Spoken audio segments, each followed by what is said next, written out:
All right, next. Um, this was requested as an update.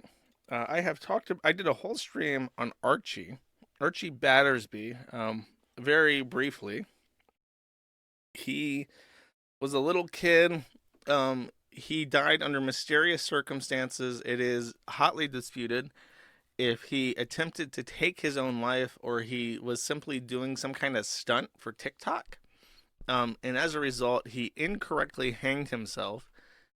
He managed to suffocate himself until he was brain dead, and then uh, he was taken to the hospital where he was comatose. His mother attempted to keep him on life support for as long as possible, despite the fact that his brainstem was literally necrotic. He was super dead.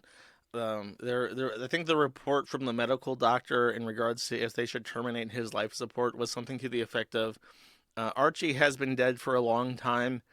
He can feel nothing, and if he could feel anything, it would be excruciating pain.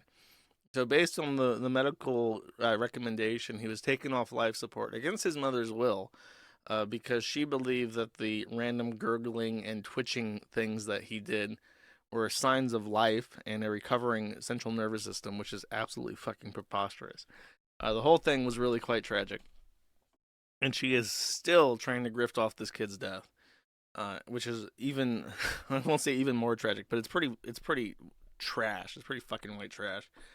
And the last thing that she's done recently is that she has filed a petition to the United Nations, um, for a human rights violation. She's saying that the United Kingdom illegally, against international law, murdered her child against her wishes, and she is seeking relief from the UN. However, I don't think nothing is going to come of that. The UN has no enforcement power.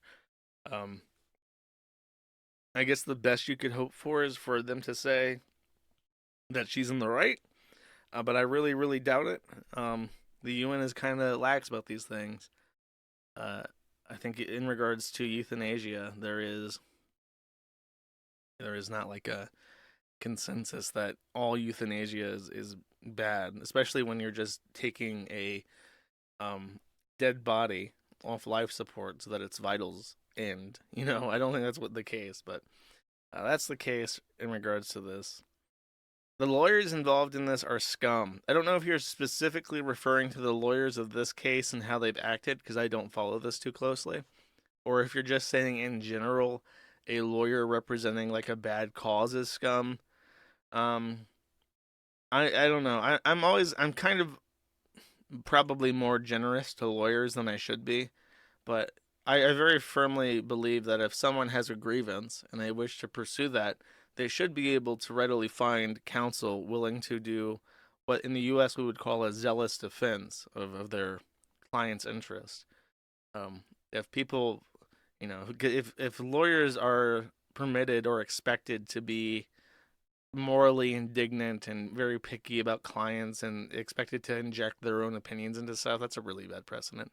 If she wants to pursue it and she has the cash for it, she should be able to find people willing to do what she wants. But if you're referring to how these specific attorneys act, I can't comment on that. I don't know.